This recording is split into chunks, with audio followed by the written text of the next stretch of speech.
oh my God. I said, we got to get out of here, you guys. We can't make it down the hill. We can't make it down the cliff, man, at night. There's no way.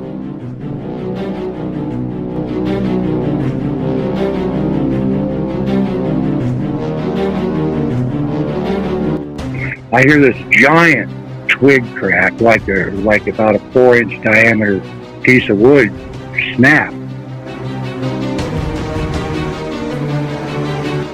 And I drew my pistol out, I had a 9mm, and then it started standing up. This is the Cryptid Creature Show. I am Brian, and with me as always is my co-host Todd. What's up, buddy? Brian, my friend, are you starting to enjoy the fall weather? Fall's not bad, I guess. And get the... Got your football going on. It's apple season. It's football season. Shout out to all you listeners. We appreciate you guys. Be sure to go check out our extra members-only episodes on our website, cryptidcreatures.net.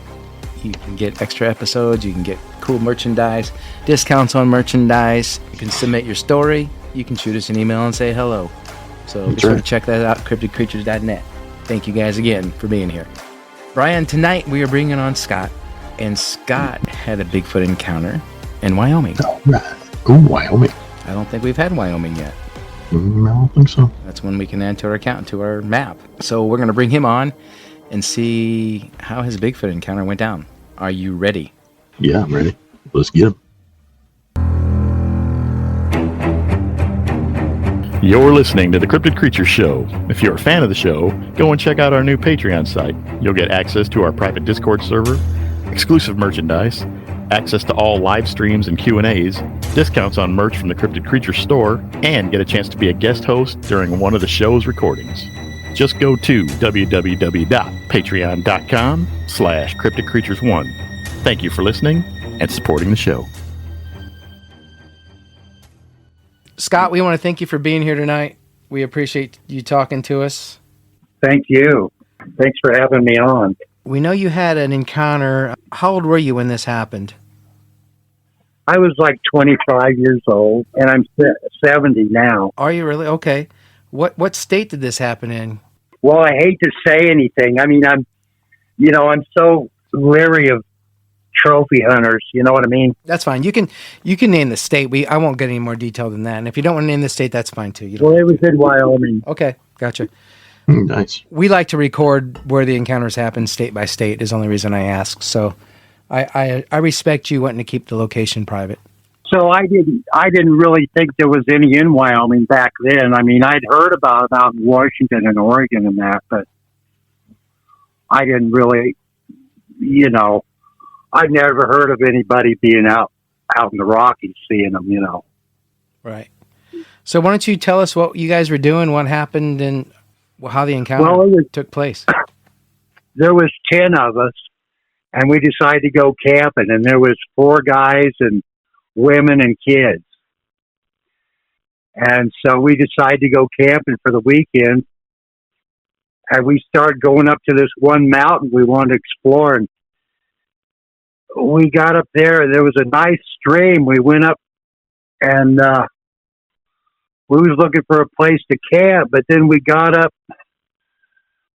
where this road was going up the side of the mountain. We couldn't get turned back around. So we just kept going, and this road was like ancient. I don't know who made it or when, but it was weird because it ended up on the side of this giant cliff, and we're just hanging off the cliff, and we had to keep going. I mean, it was like 10 miles back in there. So we're just rock climbing in our 4-wheel drives on the edge of this cliff, I mean, it's just a decrepit old road that's caved in and everything. And we couldn't turn around. It was really too far with the kids to walk back and just abandon the vehicles, So we kept going. We made the kids walk, and we got to this where the road was washed out. A creek crossed the road. So all the women and children got out. We had spotters. We got across it. And then about 100 yards later, the road turned to the left, and we're in this giant flat meadow. It was like a half a mile across, and it was just beautiful. It's the most beautiful place I've ever seen in my life. And around the edge of the meadow was these giant pine trees. And we were up on the side of this cliff, and it was like a 360 view. You could see 100 miles in every direction. It was just, and there was this little creek going through the meadow real fast, like it was just going in a straight line, and it looked like somebody had made it, like it was just perfectly straight and like lined with rocks. It was stones. It was just really weird. And then there was like this big altar in the meadow. It was like, we used it for a fireplace, but I'm not sure what it was. It was all made out of perfectly cut stones.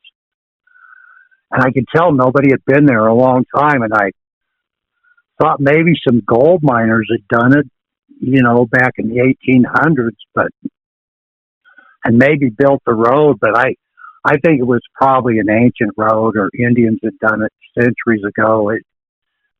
I think it was made by an ancient people.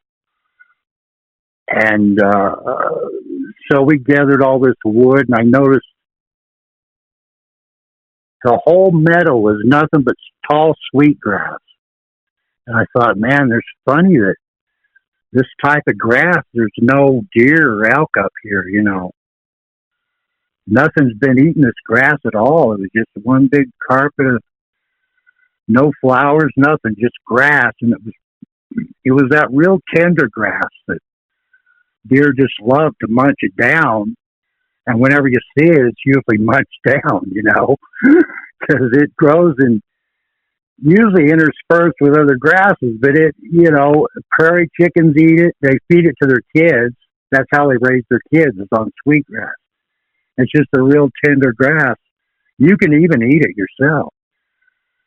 And I saw these tracks crisscrossing across the meadow, this way and that way, and all the trackways were in straight lines. And I thought, that's strange. And I went over and looked at them. I said, you guys, I took the guys aside and I said, you guys, we got to get off. We got to get out of here. And they said, it's 4 PM. We can't make it back down the cliff before dark. And I said, man, we got to go. We get past the worst part. And he says, no. So they all said no. And they said, don't tell our wives or else they're going to go crazy. And I said, man, this bear is like 5 feet wide, dude. Look at these tracks. Because you could see where he smushed the grass down, Some of it was just fresh. You could see it was fresh. It was a fresh trackway through the grass. I mean, just fresh. I said, man, he was just here. I'm telling you. And they said, well, so we just kept getting firewood. I said, they said, we got to stay here so I said, well, okay, I'll stay up all night by the fireplace and we'll have a giant fire. So we were getting more wood. And we noticed next to the creek down there was it looked like a big slag pile, like a logging company had been up there with a caterpillar and just pushed a big pile of slash logs off to one side. And I thought, how could a logging company be up here? And so they said, well, let's go over and get a couple of them big logs for tonight. And, it was about 100 yards away. And I thought, well, I guess we could carry one, We went over there and checked it out, and we got up close to it. And I said, that ain't a slash pile. That's a beaver lodge. It's a giant damn beaver. And why did he build his house next to the creek? Next to that creek that goes in a straight line and then goes off the cliff. I thought, what on earth? And that little creek, it was going across flat land in the meadow, but it was just cruising really fast because this little sluice or they turned the whole thing into a sluice. I thought maybe the gold miners had done it to sluice their gold, But I don't know what it was. But it was a creek, but it was just like lined with stones, and the water was just really going fast down it. But it came off the mountain above there and just shot down. But it was right next to this house of whatever creature had built this house. So I got up next to it and I looked at the ends of the logs, and I thought, well, that's not a beaver. The ends of the logs would be chewed off, if he had felled these logs. I thought, well, maybe, it could have been one of those giant beavers that went extinct, maybe. But why would he build his house out in the, next to the stream rather than, they usually build a dam first? I thought, that's strange. But the ends of the logs were just busted off like toothpicks. It looked like somebody had just, some of them were fairly sized logs, I'd say about a foot in diameter, that they had just snapped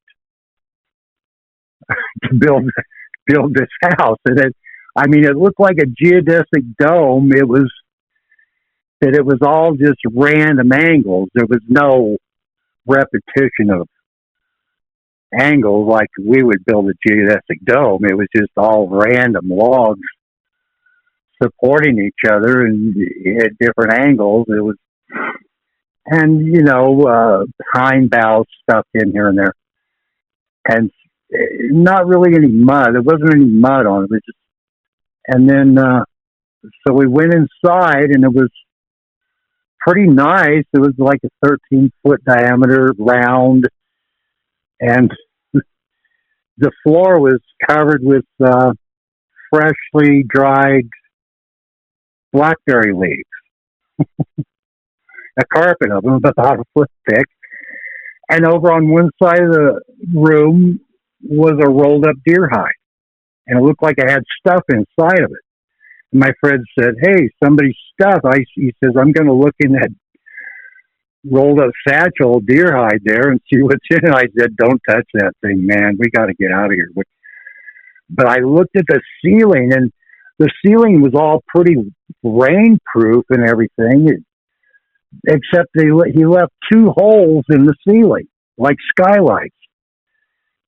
And I was standing in the middle of the room, and I looked at the southern skylight, and it looked like it lined up with Orion's belt in the early evening. Because I'm a mountain man, so I look at the stars a lot, and I'm thinking, man, that's strange. And then I looked at the other skylight, and it was pointed right at the Pleiades.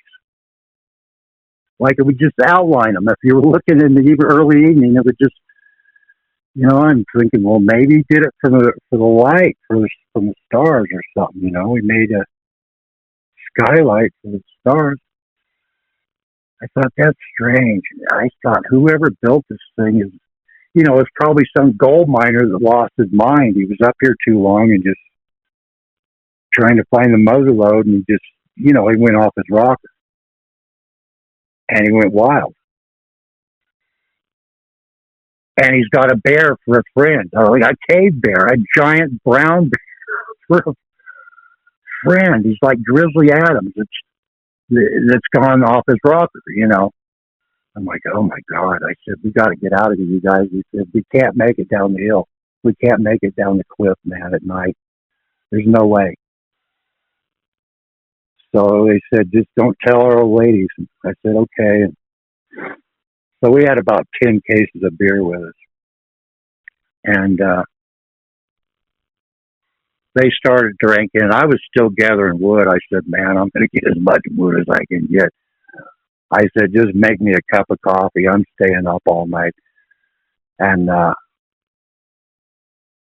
so the girls went over. 2 of the women went over in the pickup truck with their kids, and they were sitting. It was getting dark, and they were sitting in the pickup truck talking and drinking beer.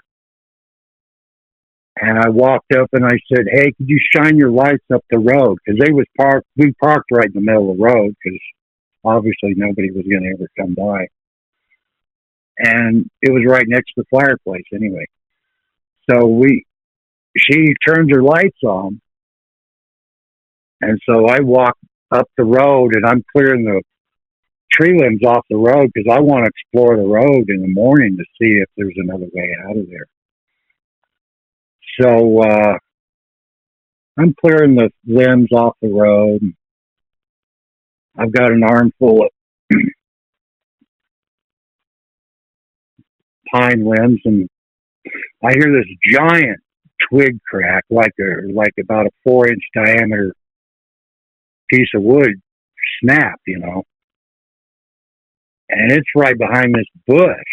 And there's a blackberry bush right there. And I'm looking at this blackberry bush and I'm thinking to myself, it's July and there should be berries on that bush. But I suppose the bear might have ate them. So I said to myself, if a bear was eating that blackberry bush, he would have ripped some of the leaves off because they just kind of graze on those berry bushes. A grizzly bear, just, he'll eat some of the stems and leaves. He don't care. He just graze in that bush. But something has picked off all the berries off this bush very neatly. And I thought, my God, that's strange. And I thought, and I drew my pistol out. I had a 9mm. I drew it out of my holster and I snapped the safety off, and I was just holding it straight down. And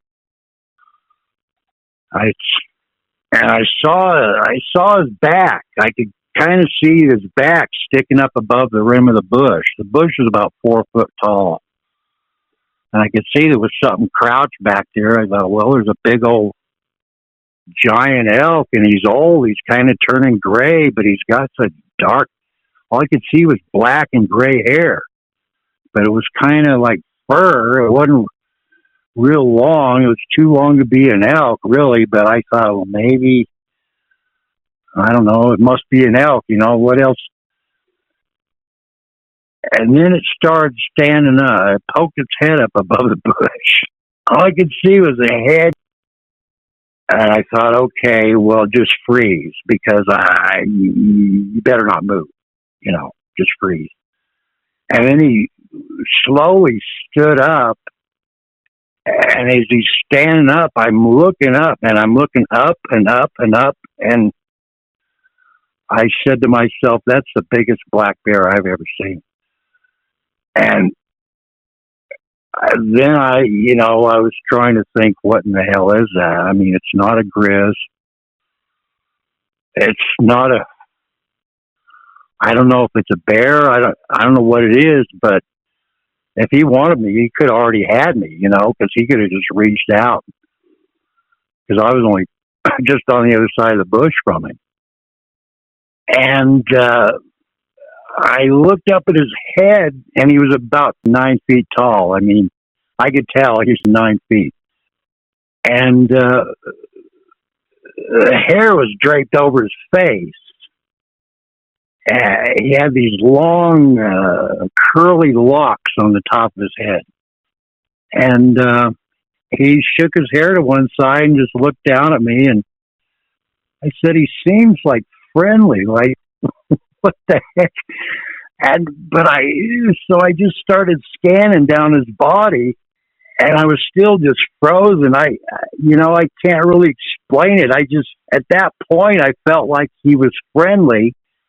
And I started looking down his body, and then his arms stuck way out to the sides, and they were just absolutely massive, like tree trunks. I mean, they were just, and covered with hair about a foot long, and you could see the ripples of his muscles, even through his long hair. I mean, you could see his biceps and his triceps and his forearms, and I'm like, oh my God, he looks strong.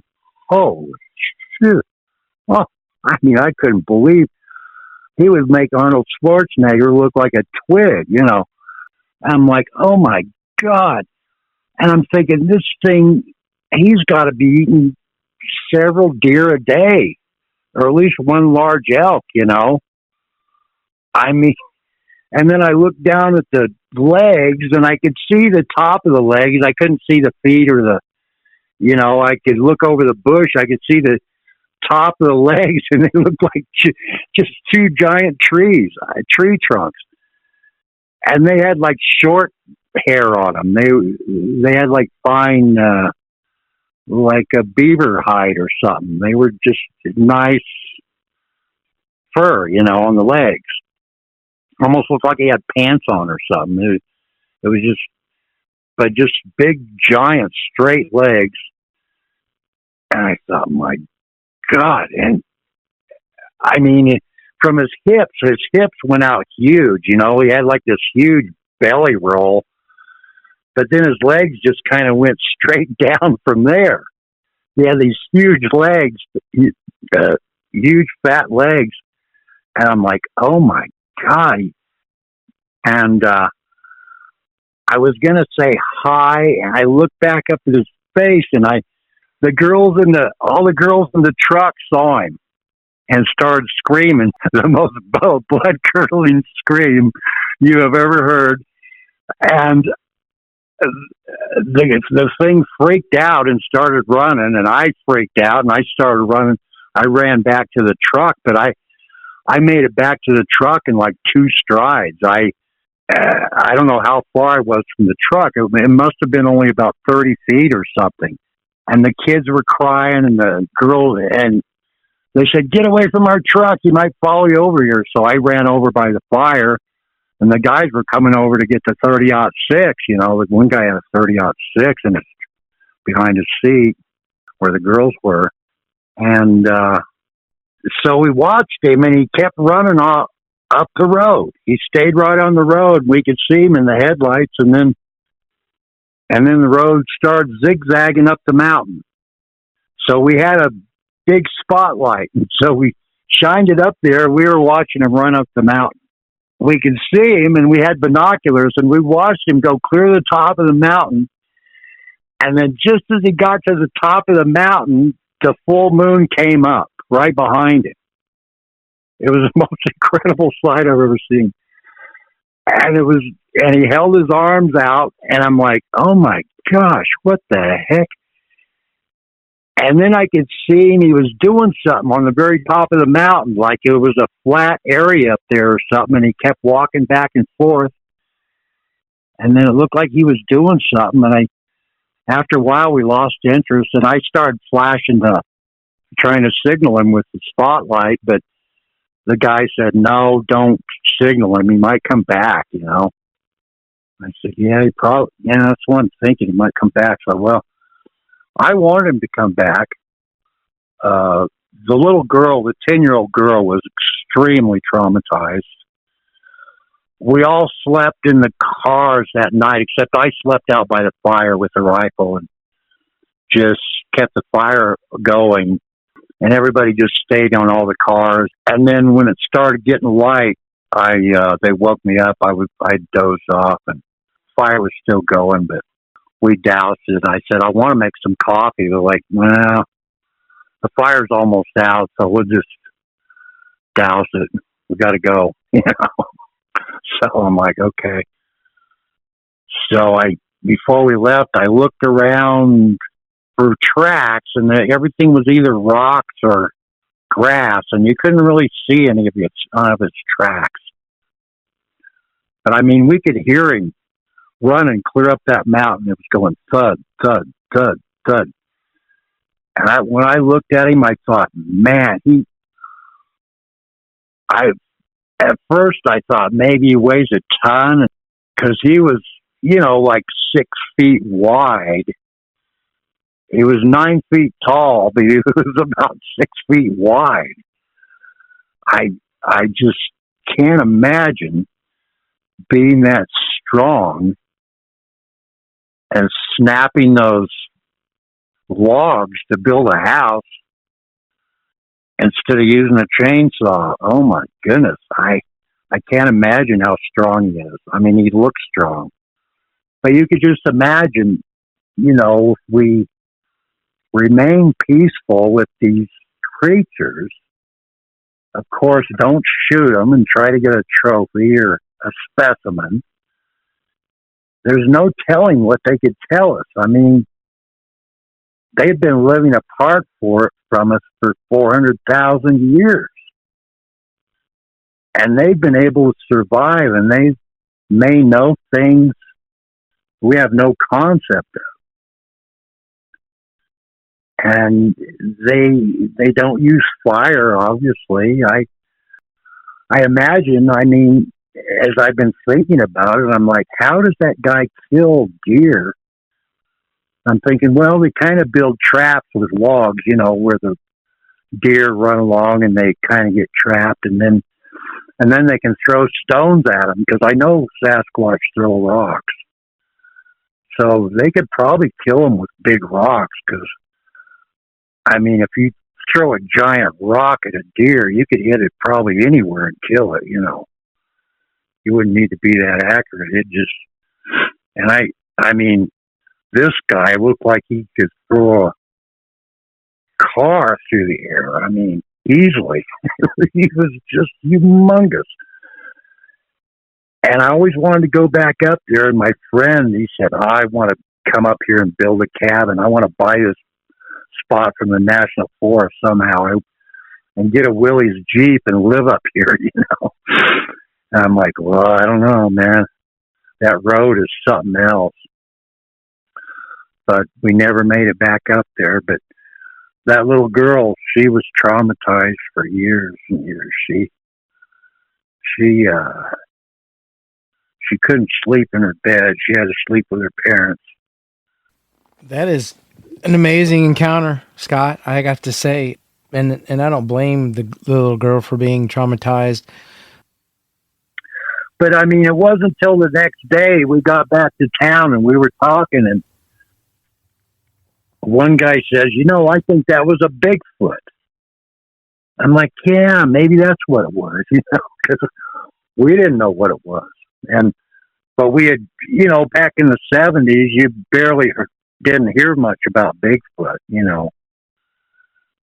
You heard some about them, but I thought I always believed in them, but, they had that one film of one, but they, it didn't occur to me till later that it has to be what it was, because that little house he built and all that stuff. Your parents always tell you there's no such thing as monsters, and go to bed and there's no monsters, right? Yeah, I think there are. I think there are monsters out there. There obviously is, but I've seen a lot of strange things throughout the Rocky Mountains, and I've worked always in remote areas, and I've seen a lot of things people just wouldn't believe, and they don't believe, so I don't even talk about them that much, but I've met other people that have seen the same things I've seen. And what else have you seen? Well, I mean, the latest thing I saw was a puckwudgie. Okay. Tell us about the puckwudgie. They're a small gremlin. They used to have them in the Appalachians and Ozarks. That's where the Indian legends are of them, but they're like a little elf they're like a little elf almost. They're a little goblin is what they are. And some people say they're hobgoblins. But from the back, they look like a porcupine. They got this long black hair that sticks out, but they're kind of like a monkey. But they're almost kind of humanoid.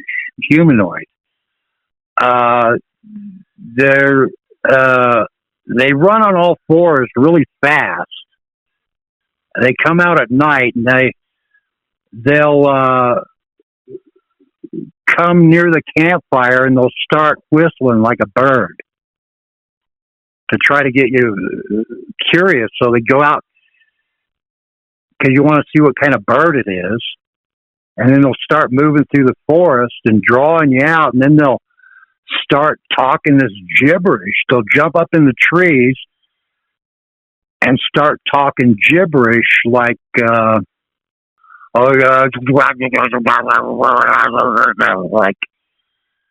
it kind of reminds me of listening to a magpie talk. It's kind of an animal language. It's kind of seems universal or something. It's a gibberish. I don't know. I've heard it amongst several animals. But then they'll shake the trees. They'll get up in the trees and start shaking the branches. So you go over there where the branches are shaking, and then they run. They're really fast, and they stay just out of sight. And they'll get up another tree and start shaking the branches. So you go over there, and then the Indians say that they'll try to lead you off a cliff because they think it's funny. That's how they play games. And then they'll steal your stuff. They'll, you can leave food out for them. I mean, they're kind of like elves. I mean, I've never seen an elf. And then one time I saw a giant lynx cross the road. And he was just standing there. He started walking across the road, and I was coming. And so he just stood there and looked at my car. And it's hard to find information on him. But there is some record of giant lynx. And I had mentioned it to some of the ranchers around there. But he just looked at it. I pulled my car right up to him. And I just sat in my car, and we looked at each other for like a whole minute. And he was just looking at me like he'd never seen a human before, never seen a car before, And then there was a car coming the other way, so they stopped, and they were just, you could see their jaws had dropped. And then he just walked off through the snow and off across the field, and like he wasn't even worried about us at all.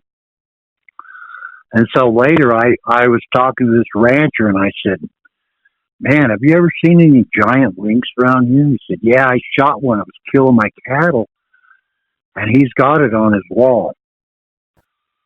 So another weird thing I saw this UFO one night. We was going to work, and we was going out on an oil rig out in the middle of nowhere, and there was these two white lights flowing along beside us. And I thought, wow, that's weird.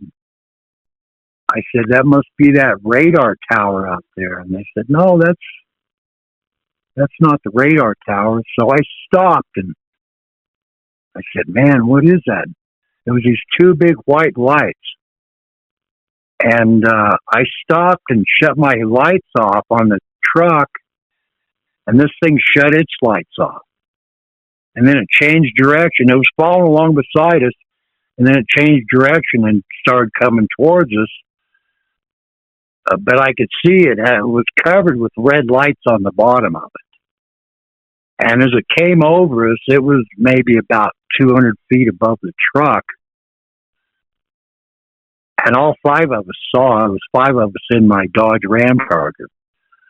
And we looked, and it was so big, all you could see, you looked out all the windows of that Ram Charger, all you could see was that damn ship.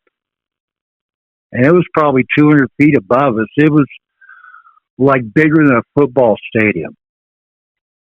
But it was square. It was like a big, flat rectangle. But it had two little stubby wings on each side. It had these little stubby pontoon wings on the sides. They were arched like a scythe. They were like sharp. And then it hovered over us, and my friend said, "Hey, I'm going to get out and let him beat me up." And I said, "Oh man, I don't know. You better not. They might eat you or dissect you or something." And he says, "Well, I don't know." So then this thing, all of a sudden, it took off real fast, and it went over to this other mountain that was a few miles away. And this mountain had a a defense tower on the top of it, one of those golf ball looking things used by the Air Force for radar, for incoming missiles or whatever. It was one of those Air Force radar towers was out there on that mountain. And it zipped over there and stopped right under that tower. And then it made an arc and it went in a circle around it. Whole antenna, and came back flat on the desert. And then this thing just took off, and then it took off slow, and it just went over the mountains. And from a distance, it just looked like a red light, like an airplane, like you would think it was an airplane from a distance, After it got even a little ways from it, it just was like one big red light, and you'd think, well, it's probably just a plane, if you saw it. Once the 80s came, you didn't really see very many. But I had worked on remote locations in the oil field and construction and different things where we were working out where nobody ever goes. And there was years back in the 70s where we would go out every day or every night, particularly at night, we'd see them. And sometimes seemed like they were following along beside us in the car, because we'd be out in the middle of nowhere, probably the only car on the whole highway. And then sometimes we'd see them flying around a mountain at night.